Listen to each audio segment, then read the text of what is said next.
Hello, ladies and gentlemen. This is another episode of Looking for Carolyn Briggs. I'm here today with a very special person, someone who holds a special place in my heart. When we became part of the system, my sister and I, this lady and her family took me and my sister in and raised us as if they were their own. And I am so grateful for this moment because she's going to get with us and tell us a few things about my mother. Without further ado, let me introduce you guys to Miss Shirley. Hello. Hey, Grand. Let me ask you a couple of questions. How you doing today? I'm doing great. A little tired. You a little tired? But great. Let me ask you a question. What do you do to stay so beautiful? Every time we see you, you are on point. What do you do? What's the secret? Well, the man up there is the secret because he's the one that takes care of me and give me that strength to get up in the morning, blesses me with everything that I have, my health, my strength. And he's just the one. Okay, well, that is awesome. Stay on point with him. You can't do nothing but just grow old gracefully. Y'all heard that? That's the secret. Stay close to God and grow gracefully. Yes, give him the glory. Okay, well, as you all know, this is a story of looking for Carolyn Briggs. And Grand lived with my mother when they were young. So I'm just going to jump right in there and just ask a quick question. Grand, in your opinion, when you guys moved from Denison to Bonham, what kind of person was Carolyn, my mother? Well, we knew Carolyn before we moved to Bonham because we used to go down there because she stayed with our Grandma Meatley, as we called her. And she stayed there, so when we go down there, she was always there. So we always visited and, played and talked with her then. But as when we moved down there, that just brought us even closer because she was always there with Grandma because she stayed there. And, and we just got to know each other even better. And as we got older, we got to know each other even more better. So, because we were just all right there in the same home. Right.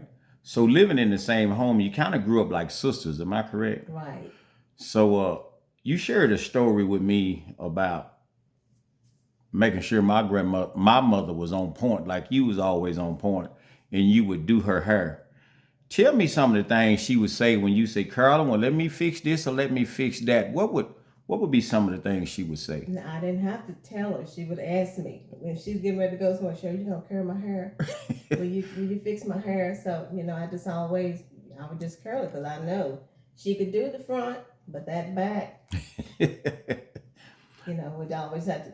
If she needed her hair done, I learned how to curl her hair, so I would curl her hair when she got ready to go places.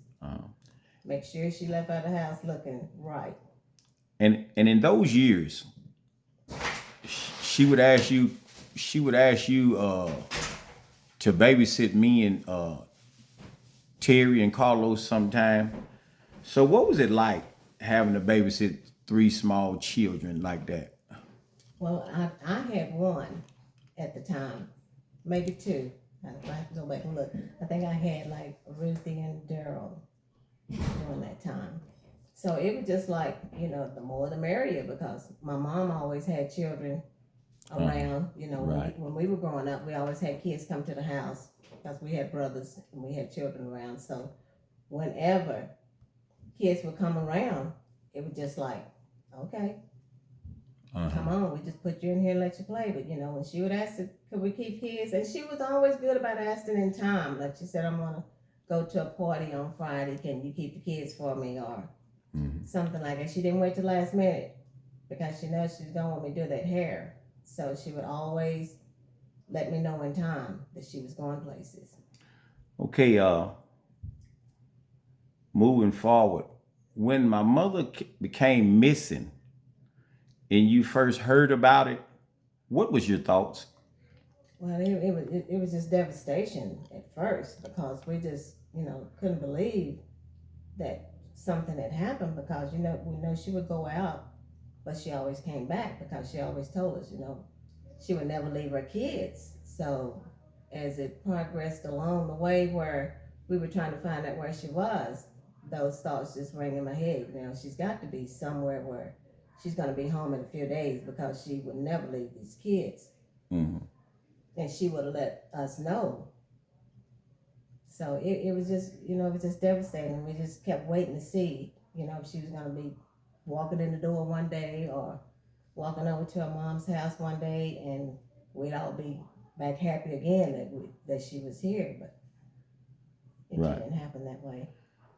And over the years, when Mama never came back, all three of us were placed in the system. And your home was one of the homes that we were placed in. When you heard about me, Terry, and Carlos being in the system, what put it on your mind to decide to bring us in? What was on your heart? Well, when we first found out, Effie, my sister, and Leo, my brother, just stepped in and said, hey, we're not going to let him be in the system. This is family. And we were always raised to take care of family. So Leo took Carlos and Effie, and Carl took you and Terry. Uh-huh. And then I don't know if my sister's, what happened in that, but when she asked me about taking you all in, it just didn't even bother me because, I just had to let Ray know that you all were coming, and he wasn't, upset about it because we've always had children coming through, being there, staying with us all the time with our kids. Uh-huh. So it was just no problem, because Carolyn, Edna, and I, we all grew up together. Right. And it was just no reason why not to, because we were raised to take care of family. So that's why it was no problem for me to bring you all in. I just wanted you all to love us and be comfortable with us was my most concern. It Right. wasn't about us, with you. I wanted you all to be comfortable with us. Uh-huh. And it turned out good. Yeah, I can assure you that we were more than comfortable. I can be the first to say that I saw no difference between your biological children and me and Terry. Sometimes I thought you treated us better than your own children, so I was grateful for that moment, and I'm also grateful for Daryl, Ruthie, Neil, and Dez sharing their parents with us and treated us equal. They to them, you guys were our parents also. They never showed any difference, and I was grateful, and I just wanted to thank them for sharing their parents with us. But last but not least, if Carolyn, my mother, was listening right this very moment, and you could say something to her, what would you say? The thing I would say is please get in touch with us. It's been a long time looking for you, sweetheart. And we love you. And if you ever thought that we wouldn't forgive you, if you just went away and didn't come back, that would not be the reason. We would want you just to come back and be with us because we're your family. We love you. We've missed you from day one when we heard you were gone. So just contact us any way you can and let us know that you're okay. We love you.